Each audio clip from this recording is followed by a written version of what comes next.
Bonjour à toutes et à tous, bienvenue à ce nouveau Good Morning Market. Nous sommes le mercredi 23 mars 2022 et comme d'habitude, nous allons commencer par faire le point sur la séance d'hier avec des indices européens qui ont terminé la séance en nette hausse. Pour la plupart des niveaux qui n'ont pas été revisités depuis la fin du mois de février. Et en Europe, c'est le secteur bancaire qui a porté les indices. Pourquoi? Parce que tout simplement, ces hausses de taux favorisent le secteur bancaire. Et donc, les commentaires hawkish de Jérôme Powell de lundi ont soutenu les banques. Le président de la Réserve fédérale américaine a déclaré que la Fed pourrait relever ses taux au-delà de son niveau habituel de 25 points de base en mai afin de maîtriser l'inflation si nécessaire. Mester de la Fed a déclaré qu'elle pourrait être amenée à procéder à des hausses de 50 points de base plus d'une fois cette année. Donc, visiblement, une réserve fédérale américaine de plus en plus hawkish, et j'ai vu d'ailleurs passer une question concernant à savoir si 50 points de base, c'était beaucoup. Oui, 50 points de base, c'est beaucoup, surtout lorsque c'est plusieurs fois pendant l'année, ce n'est pas une seule fois. On notera que on suit de très près, bien entendu, la guerre en Ukraine. Les navires russes ont commencé à tirer sur la ville portuaire de Mariupol après que Moscou et Kiev n'ont pas réussi à progresser dans leur pourparlers de paix et que l'Union européenne envisage de nouvelles sanctions contre la Russie. Le président ukrainien Zelensky devrait participer au sommet de l'OTAN en ligne. On en a parlé lundi, c'est l'un des rendez-vous de cette semaine, mais on ne sait pas s'il fera seulement un discours ou s'il participera à l'ensemble de la réunion. On notera également, pas mal d'informations du Wall Street Journal aujourd'hui. Le Wall Street Journal qui donc a relayé une information. Selon lui, l'administration Biden se prépare à imposer des sanctions à plus de 300 membres du Parlement russe. On notera également qu'un groupe bipartisan de sénateurs américains discutera avec la secrétaire d'État au Trésor, Janet Yellen, de la possibilité de geler les réserves d'or russes en interdisant leur vente. Les indices américains dans ce contexte ont aussi progressé au cours de la séance d'hier. Ce ne sont pas les bancaires qui ont progressé. Cette hausse s'est faite en dépit du renforcement des rendements du Trésor américain. Le rendement du 10 ans a bondi à 2,36%. Le S&P 500 a donc progressé de plus de 1% malgré ce rebond et tente à l'heure actuelle d'effacer toutes les baisses du mois de janvier. Et donc, hormis l'énergie, tous les secteurs majeurs du S&P 500 ont progressé hier. Donc, ce sont les géants technologiques qui ont mené la danse, avec notamment Apple, Microsoft, Amazon, Meta et Alphabet. C'était donc ceux qui ont porté le S&P 500 et le Nasdaq. Alors, un petit point sur la pandémie en Chine, parce que c'est le retour du Covid. Bon, c'est assez inquiétant parce qu'effectivement, la situation en Chine reflète ce qu'on pourrait vivre dans quelques semaines. Et Tangshan, une ville de la province chinoise du Hebei, et c'est un important centre sidérurgique, a été placé sous confinement. Donc, comme d'habitude, pas le droit de quitter son domicile jusqu'à la fin du confinement, sauf que il n'y a aucune date qui n'est fixée pour le moment. Concernant le marché des matières premières, il y a eu pour la plupart des baisses. Il semblerait que les opérateurs sont en train de déplacer leurs capitaux vers les marchés actions au vu des hausses sur le marché actions. Donc, à voir quelles seront les répercussions de la pandémie, notamment sur les prix du pétrole. Les cours du pétrole qui ont baissé, mais on arrive à rester tant bien que mal au-dessus des 110 $ le baril. Vous voyez ici le pétrole WTI. Souvenez-vous, hier, on était en train de tenter une sortie par le haut du nuage sur le WTI et sur le Brent également. Échec, on est toujours en train de stagner sous la SSB, que ce soit concernant le WTI ou le pétrole Brent. Alors, il faut savoir que la Russie, et ça c'est encore un catalyseur aussi, parce que ce qui explique qu'on pourrait éventuellement sortir par le haut et poursuivre en direction éventuellement des 115 $ le baril. La Russie a mis en garde contre une forte baisse des exportations de pétrole via l'oléoduc de la mer Caspienne après que les infrastructures ont été endommagées par une tempête. On dit qu'1 million de barils d'exportation quotidienne pourrait être en danger. Alors, encore une autre nouvelle qui nous provient du Wall Street Journal. Chevron a déclaré aux autorités américaines qu'il pourrait aider le Venezuela à doubler sa production. Un mot sur le marché des crypto-monnaies. Belle hausse hein, des crypto-monnaies. Est-ce que c'est bon? Pas encore, hein. On est à des niveaux que l'on n'a pas atteint depuis le début du mois de mars, mais on a tout de même du mal à dépasser la résistance majeure des 43 000 dollars hein, pour le Bitcoin, pour l'Ethereum, pour l'Ether, pardon. C'est le niveau des 3 000 dollars hein, qui pose problème. Ce qu'il est intéressant de noter, c'est que visiblement, les acheteurs sont en Europe et aux États-Unis. Les investisseurs asiatiques semblent vendeurs, hein. Il y a une pression vendeuse pendant la session asiatique, alors que les crypto-monnaies sont portées à la hausse pendant la session européenne et la session américaine. C'est intéressant de le constater tout de même. Donc voilà pour ce contexte de marché de ce mercredi 23 mars 2022. On passe sans plus tarder sur le compartiment action avec les indices boursiers, notamment le DAX. Un DAX qui donc est aux alentours des 14 500 points. Il reste encore à franchir ce nuage. Configuration très intéressante en données H4. On l'a remarqué hier. Peut-être une épaule tête épaule plus large que ce que l'on avait vu précédemment. Et vous voyez, on est en pullback sur la ligne de coup à l'heure actuelle. Ligne de coup qui est à 14 500 points. Je le rappelle, hein, si cette figure... Alors j'ai retiré Ishimoku.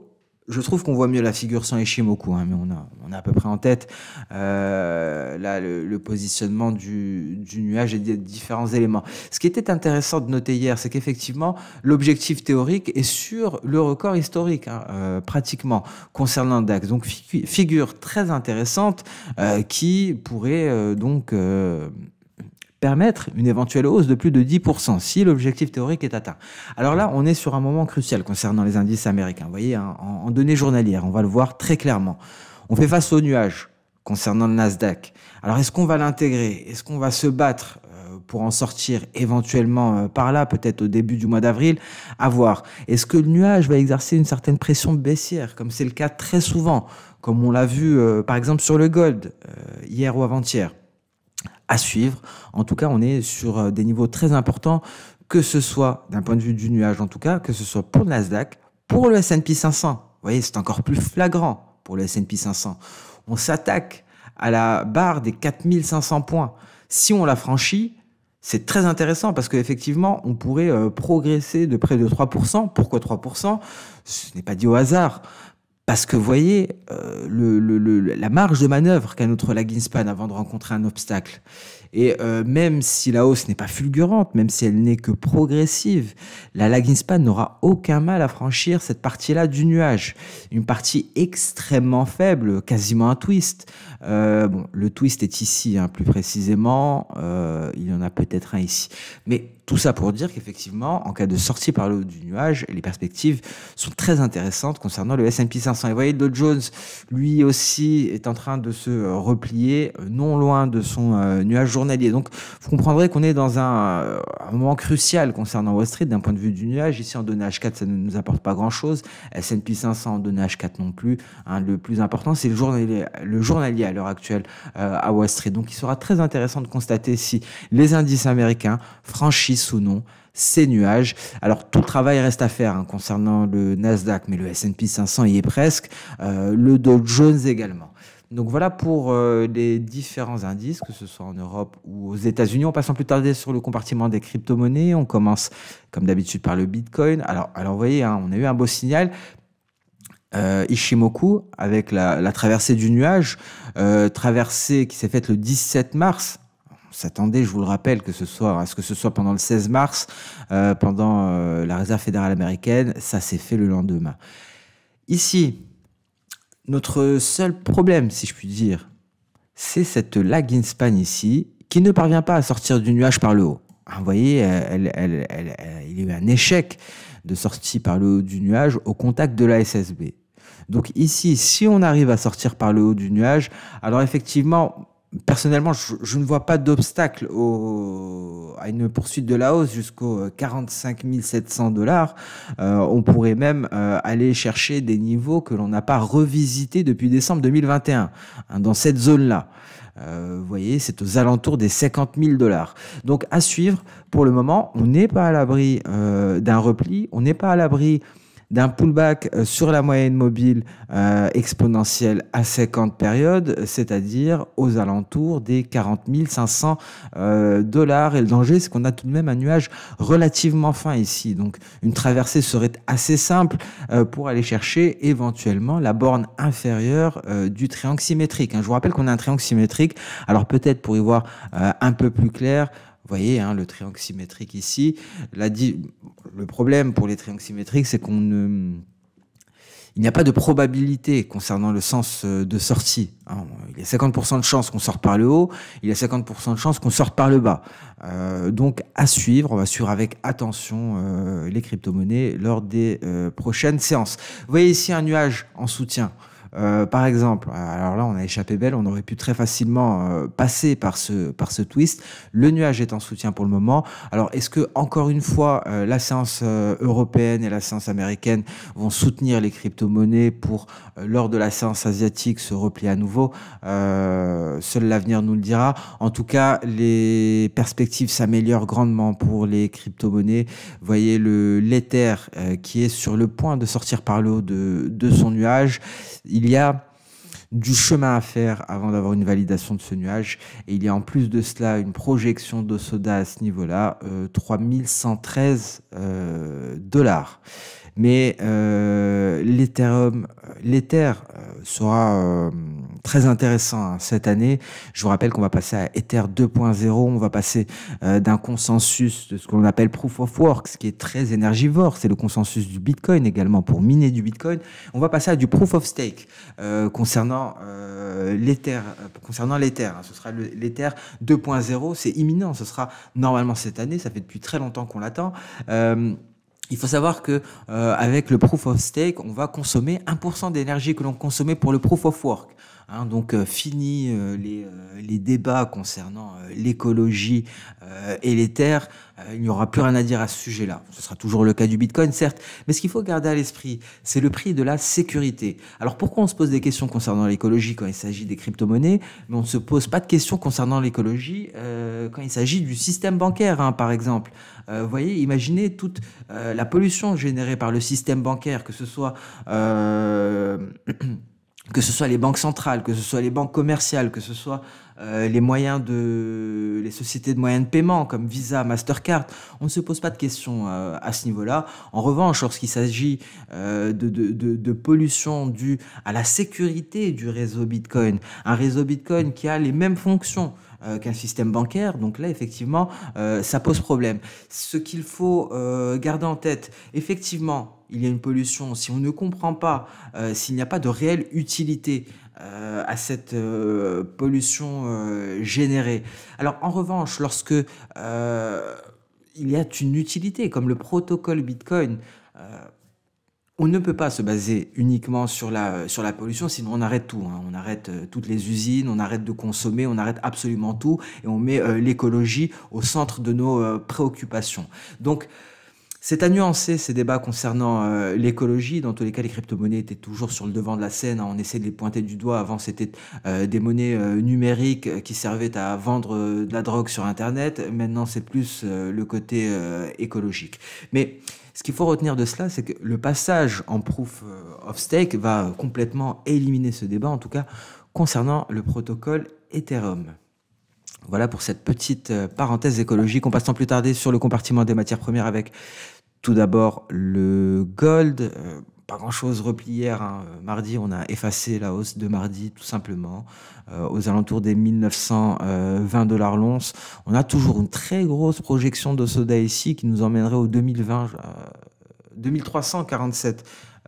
2247, pardon. Alors, bon, j'ai du mal à y croire moi-même, c'est des records historiques, mais en tout cas, c'est une projection de soda, c'est ce qu'elle nous donne, une projection V à 2247. Donc, à suivre. Pour cela, bien entendu, il faut d'abord se hisser au-dessus du seuil psychologique des 2000 $. Après cela, peut-être qu'on pourrait envisager sérieusement cette projection de soda. Et effectivement, si on casse les 2070, là c'est clairement d'actualité. Donc on ne vend pas la peau de l'ours avant de l'avoir tué. Pour le moment, le gold ne fait pas grand-chose. Vous voyez, en données H4 en plus, on avait ce nuage, on en a parlé il y a 2 jours. très difficile à franchir. Il va se restreindre par la suite à la fin du mois de mars. Donc peut-être là, éventuellement, on pourrait espérer une traversée du nuage. Alors à présent, on va s'intéresser au pétrole. Alors le pétrole, comme je l'ai dit hier, hein, je suis clairement haussier. On se maintient au-dessus de la Kijun en attente de catalyseurs. Alors ici, on est pris en étau. Il y a des éléments fondamentaux baissiers, comme par exemple la reprise du Covid en Chine, ce qui est synonyme de baisse de la demande dans cette région du monde. On a d'un autre côté le conflit, la guerre entre la Russie et l'Ukraine, ça c'est clairement haussier. Donc à voir, même si je pense que les catalyseurs haussiers vont l'emporter sur les catalyseurs baissiers. En tout cas ici on l'a vu en début de Good Morning Market, d'un point de vue H4, on n'arrive pas à sortir du nuage par le haut, et c'est à ce moment-là, c'est lorsqu'il y aura une sortie par le haut du nuage qu'on pourrait envisager une reprise de la hausse. En plus, la lagging span pourrait valider assez facilement un éventuel signal d'achat. On a un twist ici à ce niveau-là. C'est dans combien de séances, hein? C'est dans une semaine environ. C'est dans 6 chandeliers. Donc dans 6 jours, mardi prochain, la lagging span fera face à une faiblesse de nuages. Donc à suivre concernant le pétrole. Et il y a une matière première énergétique qui s'est réveillée, qui était endormie depuis plusieurs jours, et c'est le gaz naturel. Le gaz naturel qui se réveille. On est allé chercher le sommet du 7 mars, et si on le franchit, hein, c'est direction les 5,500, avec pour résistance intermédiaire le retracement de Fibonacci à 61,8%, les 5,340. Et c'est tout pour le compartiment des matières premières. On passe rapidement sur le marché d'échange, avec notamment le billet vert et l'euro-dollar. Vous voyez, le billet vert a été plutôt volatile hier, hein. On a marqué un sommet, on s'est retiré par la suite, donc pas grand-chose, hein, pour le moment. On n'arrive toujours pas à valider cette sortie du nuage par le haut.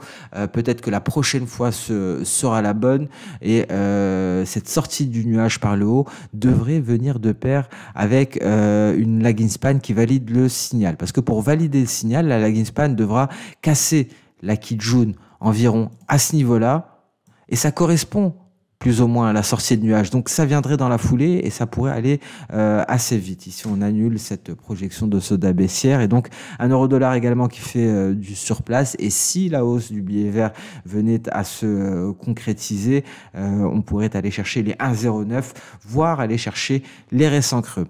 Et voilà pour ce Good Morning Market. Merci à toutes et à tous pour votre attention. Je vous souhaite une très bonne journée, une très bonne séance de trading, et on se donne rendez-vous dès demain pour le prochain Good Morning Market.